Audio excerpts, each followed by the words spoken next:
What's going on, guys? Welcome back for episode 26 of Divine Journey 2. So as you may have noticed in the intro, I did go through and add a bunch of hydrators to our mystical agriculture farm. And that was primarily to speed up the speed of these nature seeds, but I went ahead and did it for everything just so we'd have it. And the reason I did that is because we were out of sugarcane. Even though we had our farm going and we had over 67,000 built up, we burned through all of it. And that was primarily due to how many of these simple catalysts we use. For each one of these we craft, we need 1 sugar. But we should be good to go now, so let's continue our Botania automations. So to start off with, let's get each of these ingredients that we need from the portal.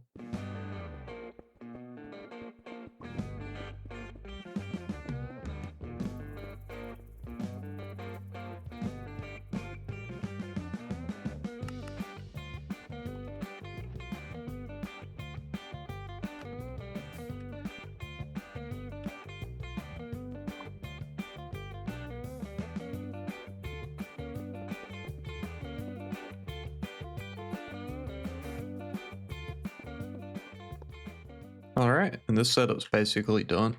It's pretty much the same as this that we set up in the last episode. We have our item conduit to put the items into the precision droppers. Each of those is filtered with a limited item filter. And then we have NOP filters on our redstone conduits coming from level emitters to control the amount of items that we need for these drawers. So the only thing left is to turn on the extract to make sure this thing works. And it looks like it is. So once these drawers reach 128 of each item, they're going to cut off. And there's one problem that I've noticed with this setup, and that's why I've shut off the extract on this conduit. And that's that this portal can only craft 1 item at a time. And so by throwing in a bunch of items over and over again, you can see there's no more items being thrown, but we're still crafting tons and tons of dragonstone. And that's slowly filling up this drawer. And that's the issue. So like some of these items haven't crafted any, some of them have crafted way too many. So once the buffers fill up, that shouldn't really be an issue anymore because it's only going to craft items as needed. And it won't be crafting, 2 stacks of each every single time. But right now we're just going to have to wait on this to finish crafting all the items that have been thrown in so far. Alright, all of our buffers have been filled and the setup has been cleaned up to hide all the cables and everything. So now let's work on automating all of our tier 3 runes.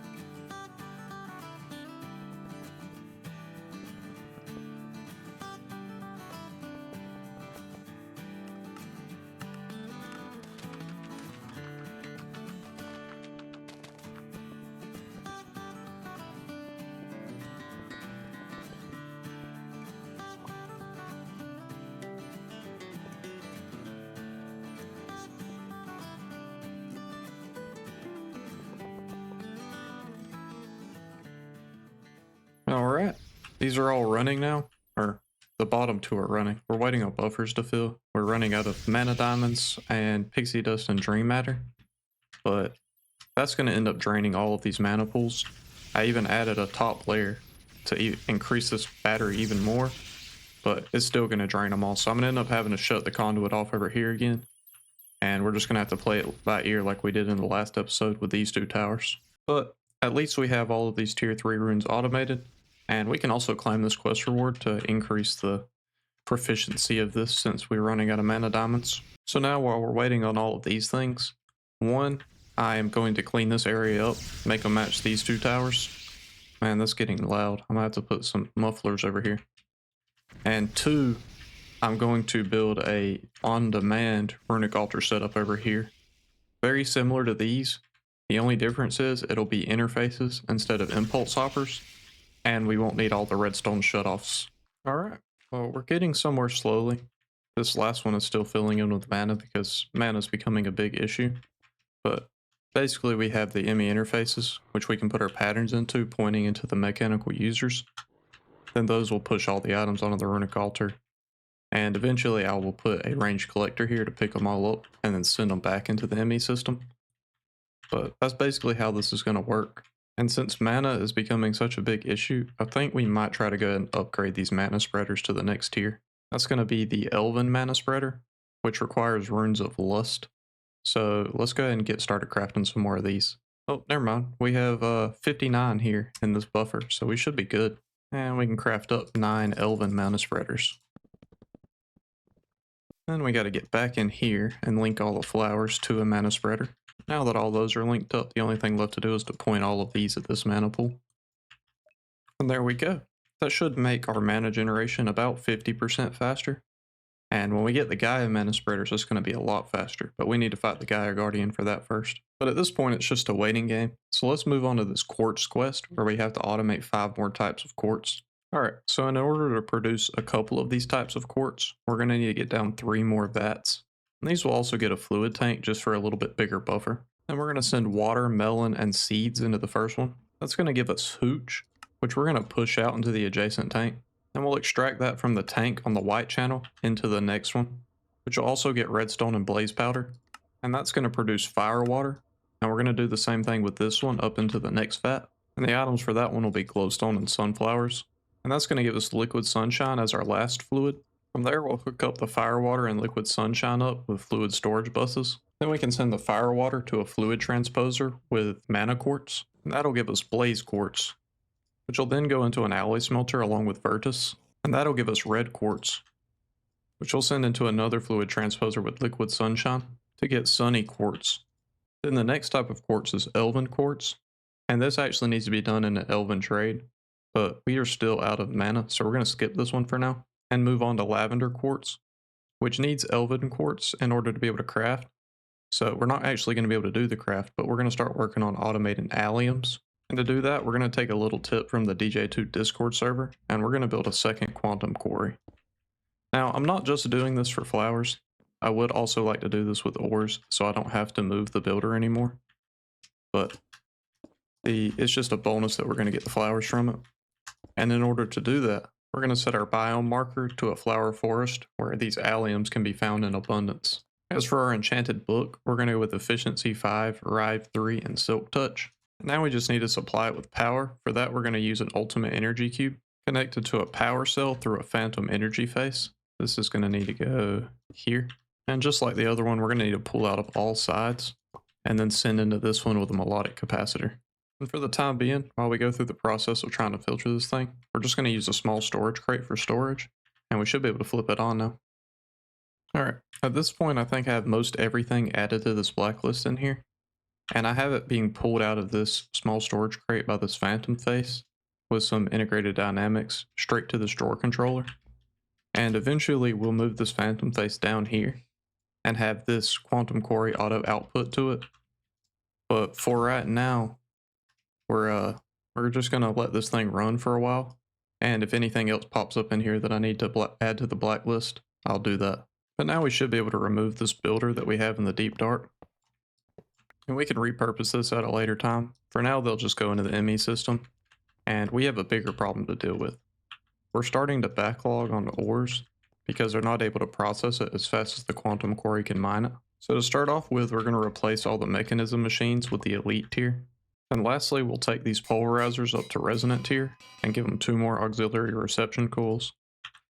And now let's flip this back on and see if it's keeping up. Well, it's close, but still not quite there. So let's add 1 more set of enriching factories to match these over here. Then we'll add 2 more sets of enriching and smelting factories and 2 regular sag mills along with 2 enhanced sag mills. Alright, I got all the filters in place, so let's flip this on again and see if we're keeping up now. Alright, after doing all that, it appears that we're keeping up with everything, mostly except for coal ore. But we already have so many sag mills dedicated solely to coal ore that we're just going to have to bypass that. It'll be alright if it overflows a little bit. I mean, at this point, we have an entire drawer full of coal blocks. So let's move back to our quartz automations where we're going to need to automate Terrasteel. To do that, we're going to have a mechanical user pointing at the agglomeration plate with an impulse hopper behind it. Then on the other side of the plate, we're going to have a sensor, and we're going to set it up to detect 3 entities from the area behind it here. And we'll pull the redstone signal from that with a conduit all the way into this impulse hopper. And we'll also need a level emitter going into this conduit. We're going to set that for Terrasteel, and then we'll emit when levels are above or equal to. And then the impulse hopper will be set to redstone low. So that way, if this emits a redstone signal, it's going to shut it off. And if this emits a redstone signal, it's going to shut it off. Then we need to give it power from this power cell and items from this interface. So now let's test it out. All we should have to do is come in here and set the signal back on. And it's going to start dropping the items. It's going to get converted, picked up, and then it's going to keep going. And now we have Terrasteel automation set up. And the only thing left to do is to give it a compacting drawer. That way, when we store it, we can automatically get the nuggets. And I think we're going to want to rework this system a little bit. So let's dig down right here and get rid of all these conduit facades. That way we can get rid of all these conduits in the middle and this interface. And we'll put this interface back down behind it so that we can bring the items up the side here. In addition to all the items that we already have in here, we're going to need sunny quartz and Terrasteel nuggets, which will go into an impulse hopper. And we're going to set that to push out the top into another precision dropper. Then that impulse hopper will get its own level emitter, set for elven quartz, and we'll set the buffer at 64 for now. Actually, we're going to have this impulse hopper go on top. That way it'll be easier to access it if we ever need to change the buffer amount. Then we just need to give it a drawer and the setup's complete. Now we can start working on the very last kind of quartz. It's going to use the elven quartz and allium in the alloy smelter, and that's going to be lavender quartz. So with that done, we can keep moving forward with the quests. The next step is going to be to make some of these demon blood shards. And these are going to use souls of the dark realm, which is the only thing that we don't have automated in this list. So let's add mending to our soul extractor. And then according to the guys over on the DJ2 Discord, we can use a sequential fabricator so that with only one soul harvested, we can continue pulling souls out. And in order to be able to use the mending effect, we're also going to need a fluid tank filled with liquid XP.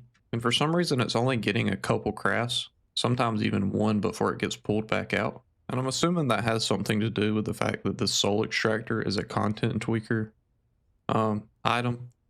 So I don't think there's really going to be any fix for this, but either way, it's still going to continue to produce as many as we could possibly use. And so now we can set an applied energistic recipe for the demon blood shards, and we're going to need to pull out 6 of these. And also you're going to want to make sure living rock is in the very last slot. That way it'll get put on the altar last, and the wand can actually activate the recipe. So we can just pull out 6 of these by shift clicking. And these will go into these 6 interfaces here. Now let's go ahead and request one just to test it out. And the craft has started, but this thing takes a lot of mana, so we're going to be waiting a minute. And now we're going to put this one that we just crafted into the blood altar to make our Archmage blood orb. This is going to take 120,000 LP. There we go. Now continuing up the quest line, we're next going to need to make purified tablets, which is going to be an alchemy table recipe.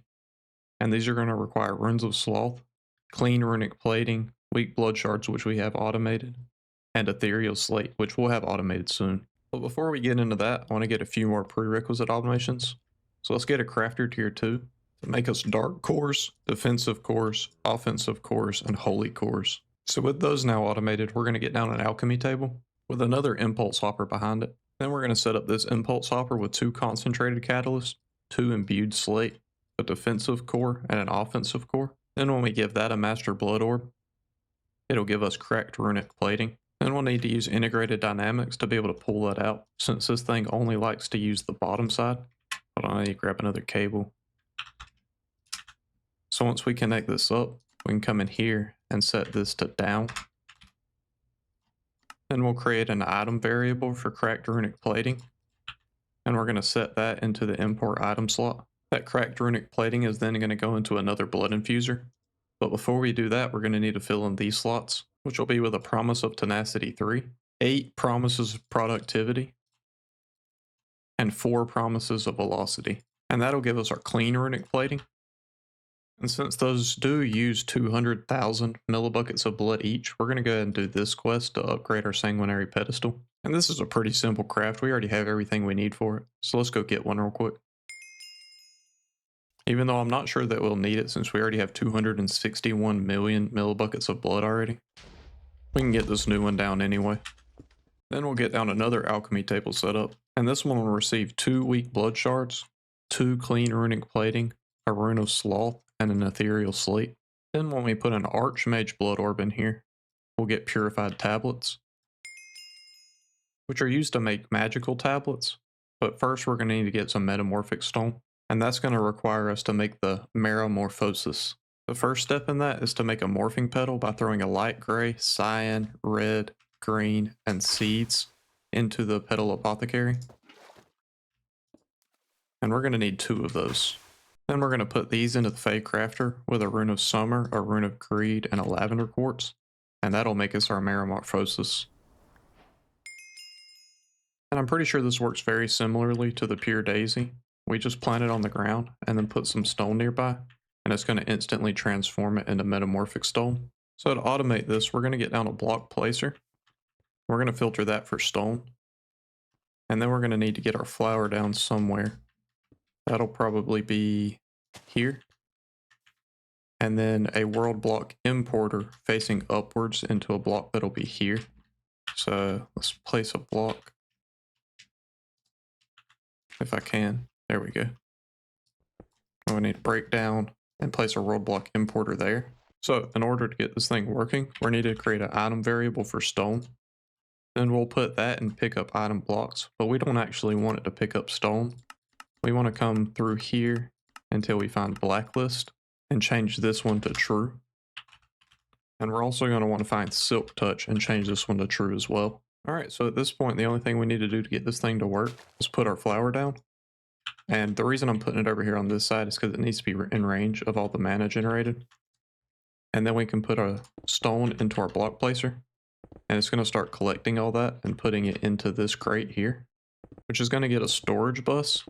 And we're going to need to set this to a negative priority so that the ME system doesn't put anything in here, it only pulls from it. And the last thing we're going to need to do is get down a export bus and filter that for stone so that the ME system will start putting stone into this block placer. And now we have metamorphic stone automated. And the only other thing we need for magical tablets is blocks of lavender quartz.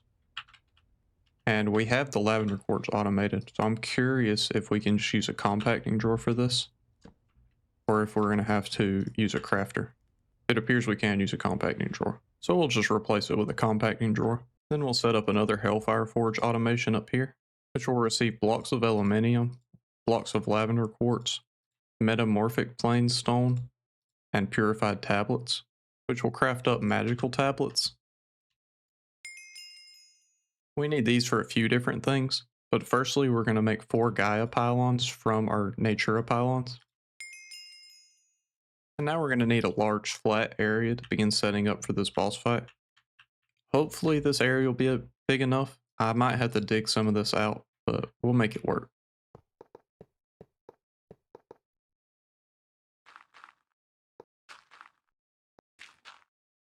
Alright, as long as this area is large enough, I think we're prepped up to fight this guy. So all we got to do is come over here and right click, shift right click with a Terrasteel, and he's going to start spawning in. Once this bar fills up, we could be in for a time. I'm not real sure. Oh no, this is going to be easy. Alright, now we're going into the second phase. He's just going to fly up in the air like this and start spawning some mobs. And technically you're not supposed to be able to fly during this fight, but the jetpack kind of gets around that. Any kind of creative flight is disabled though. And he's dead. And the main thing this guy drops for us is 16 Gaia spirits.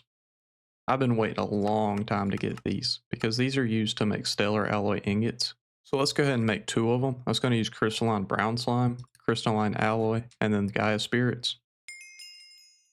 And this is the main reason why I've been waiting on these so long. We can finally make the atomic disassembler. This is one of my favorite items in the game. So it's going to take a second to charge up, but now we can mine any block with this one tool. And if you shift right click, you can change the mode of the speed it mines at as well as vein mining. So if we set this to fast 128, let's fly away a little bit because this can cause a mess. While we're flying, it mines pretty quick, but when we're not flying, It mines everything instantly. Man, I love this thing. So no longer do we have a need to keep all these different tools on us. They'll probably just go in my backpack just in case, but at least we won't have to use them, and we won't have to like switch out our pickaxe for a shovel when we're mining dirt and stuff like that. Next up, we're going to try to work our way down here to the Gaia Spirit Ingot. To do that, we're going to need to first make an alchemy catalyst. Then with that, we can make a botanical brewery, mana glass vials, elf glass flasks, an incense stick, and a tainted blood pendant. Now, I've personally never used this thing before, so we're just going to figure this out as we go. I assume we just right-click items onto it. So for the quest we're trying to do, I think we need to place our pendant on here. And then we go in with nether wart, cooked buffalo, a chicken nugget, a burger, and a taco. Is that doing anything? Oh, well, I guess we don't even have to do this because this quest is already unlocked, but since I've already created all the input items, we're going to figure this thing out. Okay. We have to supply mana to it using a mana spreader. Alright, are we crafting now? Looks like we are. It says it takes a full mana pool to craft this thing, so this probably is going to take a while. Ooh, there we go, it just popped off. Let's grab that thing. And basically what this thing does is it will feed off of a mana pool in your inventory and give you infinite nourishment. But we already have a meat feeder from an entangled chalice for that. So continuing on, we need to make a Gaia Spirit Ingot. And in order to do that, we're going to need mystical tablets, which is going to come from our magical tablets and a mana pool with an alchemy catalyst below it. So let's make one more of these guys. Then we need to place this alchemy catalyst down in the ground with a mana pool on top, a spark, and a dominant augment. And we'll come back to automate these things later. For now, we're just going to throw 4 in. And then we can craft our Gaia Spirit Ingot and summon the Gaia Guardian too. This guy almost feels easier than the last one. And he's dead. Guess we won the rematch. And the primary thing that this guy drops for us is this Dice of Fate. And we do need this for a later crafting recipe, but I'm sure we'll fight this guy again. So let's pop it. Oh, and we got the Ring of Odin. That's probably one of the best ones we could have got. It's going to give us extra health, I think. Let's try it out. Oh yeah, look at our health go up. And with that finished off, that's got us really close to ending out this chapter. The next thing we're going to need to do is make some crystal clusters. And these are going to be our tier 6 altar caps, so we'll be maxed out on blood magic. To make these, we're going to need to request 16 demon blood shards and perform the Fallen Tower ritual a few more times.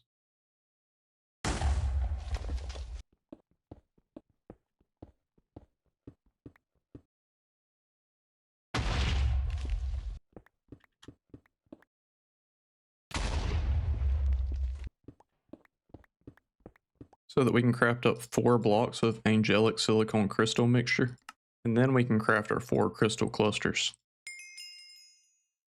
To go along with that, we're going to need 76 blank runes, and now we have our first of 3 tier 6 blood altars. And now we have 3 tier 6 blood altars. So now it's time to start picking up these runes and replacing them with the things that we need, so that we can move blood from here to here and here. And then also at the same time we're moving blood, we want to be auto crafting all of our stuff in this one, and we want to be filling our blood orb in this one. So this one is only used with sacrifice runes to get the blood from the horses. First change we're going to make is adding 19 acceleration runes per blood altar. Then we're going to give our blood generation altar 27 displacement runes. We're going to move the 7 runes of capacity that were here up to the top. And then the remaining 79 runes will all be replaced with runes of sacrifice. And this is going to be the perfect blood generating altar. So now let's work on our blood orb charging altar. So on top of what we have here already, we're going to need 82 more runes of speed, 3 runes of capacity, and 24 displacement runes.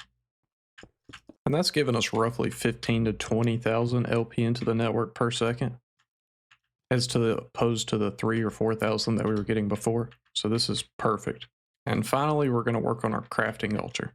This one's first going to need 24 runes of augmented capacity, then 107 speed runes, and finally 34 displacement runes. And this right here is our fully maxed out tier 6 blood altars, all three of them are going to be the best that they can possibly be for what they're going to do. And I can't take credit for this full setup. I really just went over to the Divine Journey 2 Discord and copied the rune layout for each one from Noel. There's a lot of good tips and tricks over there, so you guys should go check out the Divine Journey 2 Discord. But with that out of the way, let's start cleaning this area up. Well, there wasn't too much cleanup to be done. I did most of it either in between episodes or in the last episode. I really just had to pick up this stuff here and then fill in the rest of the floor with glass. And I also gave each of the beacons a red stained glass to change the color because that just felt right for blood magic. But now let's work on setting up our crafting altar over here. We're first going to need to get all of our drawers back down. Then we'll set back up our item extract. And now for the fun part. We're going to bring our ME system channels over here. And then we're going to connect up the drawer controller and start filtering the logic so that we only craft what we need. Then we're going to need to craft up the next tier of slate, or rainbow slate. And the reason we got that is just so we can filter our drawer. And this final drawer is going to have a void upgrade on it. And then we're going to have an inventory reader on the back of each of these drawers. And we're also going to want an omnidirectional connector hooked up to this and a variable store down here below the interface. Beside this interface, we're going to have two conduit lines. The one on the left side here is going to have a limited item filter for 32 coagulated blood. And the one on the right is going to have a limited item filter for 20 holy stone. And we'll also need a void upgrade on the hardened blood droplet drawer. Then we're going to have a redstone rider on the bottom of each of the inputs of these conduits. And we'll set the extract on active on redstone signal. The other omnidirectional connector will go over here so that we can connect up to it wirelessly. Then we're going to grab an inventory count variable from each of these drawers other than the hardened blood droplets. Then in our portable logic programmer, we're going to create an integer value of 2048 and grab that as a variable. And then for all 6 of these, we're going to make a less than. So if the inventory count is less than this integer, output this boolean. Then we can drop each of the inventory count variables into the variable store along with the integer variable. And we're going to grab the logical OR operator. And we're going to say if this boolean or this boolean is true, then output true. Then we'll take the one that we just output and we're going to input that one with the next variable and grab another OR variable. And we're going to continue this down the line until we reach this last one. Then all of the variable cards can go in here except for the very last one that we just pulled out. Then the very last one is going to go into our redstone rider controlling the holy stone. So now we should be outputting a redstone signal. And when we stock holy stone in this emery interface, we're going to see 20 gets put in here, and then it's going to start crafting slates. It's going to continue crafting these slates until all of these drawers are full. So while we wait on that, we're going to go ahead and set up the logic for the hardened blood droplets. We need to grab an inventory count, and we'll need to still this integer variable out for a second. And then we're going to make another less than. And since we don't have to compare this with anything else, it's going to go straight into the redstone rider. And now this automation is complete, we just need to make sure we have enough holy stone in the ME system to fill all of these drawers. On top of that, we're also going to want to automate coagulated blood. So let's build another tinker smeltery over here. All right, this is our very basic setup. I do still need to connect this drawer to the ME system, but we have a smeltery. Rotten flesh is being pumped inside through the controller right here. Down below we have a magma crucible with pyrotheum dust, and that's automatically pushing into the seared tank to provide us with blazing pyrotheum. Then we have a couple of redstone clocks to activate the seared faucets onto the casting tables. And all of that is being extracted straight into this drawer. And then that's automatically being sent up here to make our hardened blood droplets. Now that we have hardened blood droplets automated, we can work on automating arboreal essence, which is the very last thing for our essences that we need. So we're going to get down an impulse hopper with the pyre on top of it. Then we're going to filter that impulse hopper for coagulated blood, willow saplings, hopseed saplings, tigerwood, and silverbell. Then we use a level emitter filtered for arboreal essence, and we'll set this at like 256. And so anytime we drop below 256 arboreal essence, it'll turn this impulse hopper on, and then the pyre will start. In order to keep the fire going, even if it turns off, we need a piece of netherrack beside it, and that'll automatically spread to it. Okay, and apparently the pyre can't pull from the impulse hopper automatically, so we're going to use a chest below it instead, and then a conduit with a limited item filter to put the items in. And we'll put our level emitter on the conduit, and the conduit's going to be set to redstone high to pull out. That way we can level emit the conduit extracting into the chest to control the item flow. And now we have automated arboreal essence. Alright, with that out of the way, let's get back into progression. Next, we need to make the transcendent blood orb, which is going to require us to make an empty orb and then fill it with blood in our blood infuser. The resulting evil blood orb will go into the blood altar, and it needs 240,000 LP to transform. Hey, now it's ready for us. After that, we're going to want to make 2 more mystical tablets, and now we can craft our very first rainbow tablet. I'm sure we're going to need many more of these, but one is going to be perfect to finish off the quest. That opens up chapter 19 for us here, which is Thaumcraft. But there's a few things that I've been meaning to automate for a while that we're going to hop on first. To start off with, we're going to get a compactor down, and that's going to get Constantan ingots to give us Constantan plates. Then we'll get down a sequential fabricator with an upgrade kit, a pattern validation augment, and a fluidic fabrication augment. We'll send lava, Constantan plate, sensinacite blocks, and steel blocks into that to get forged sensinacite blocks. We did that so we can easily make 18 sensinacite forges, which are needed to make 3 more blood infusers. We're going to get these down along with these other 2 on this wall. Then we're also going to need to give each of them some promises.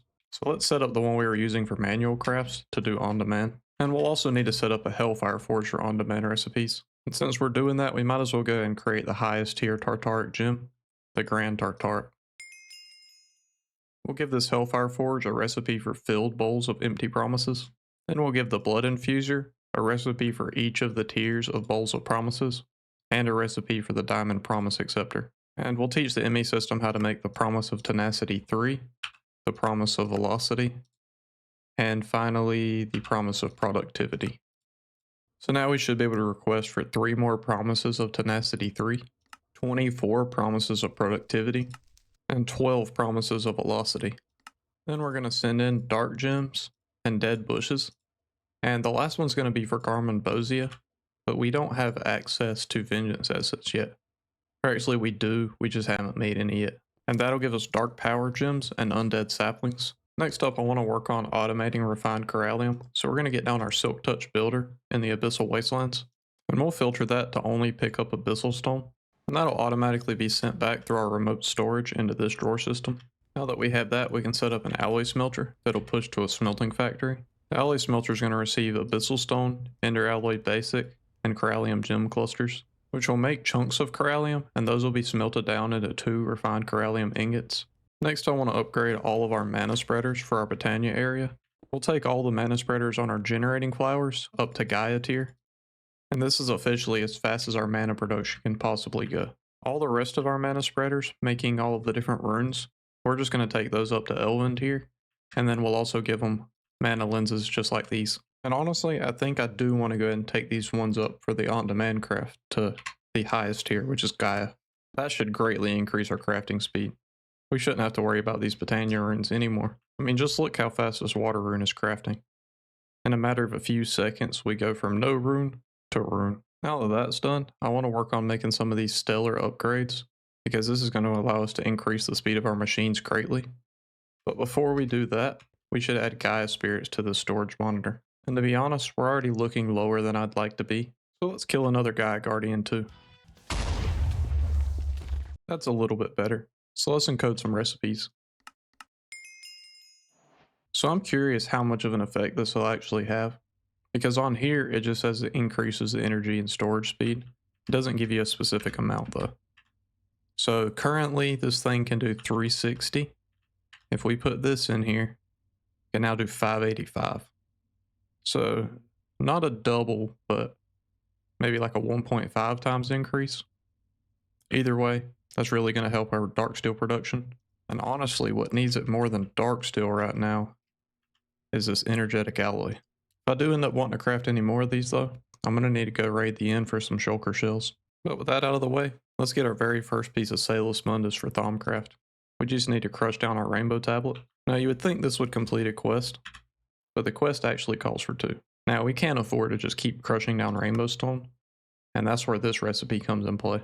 We can actually duplicate it, and I believe we have everything here automated except for the crystallized mana shards. So let's get down another crystallizer, which we're going to send runes of mana into, and that'll give us crystallized mana, and we're going to filter that into this drawer.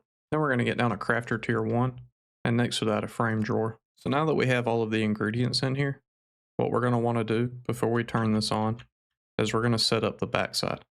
So instead of extracting on black and sending into the drawer system, we're going to extract on blue. And we're going to leave this on a priority of 0 filtered for all the items. And then the drawer for the Salus Mundus is going to be on a priority of -5.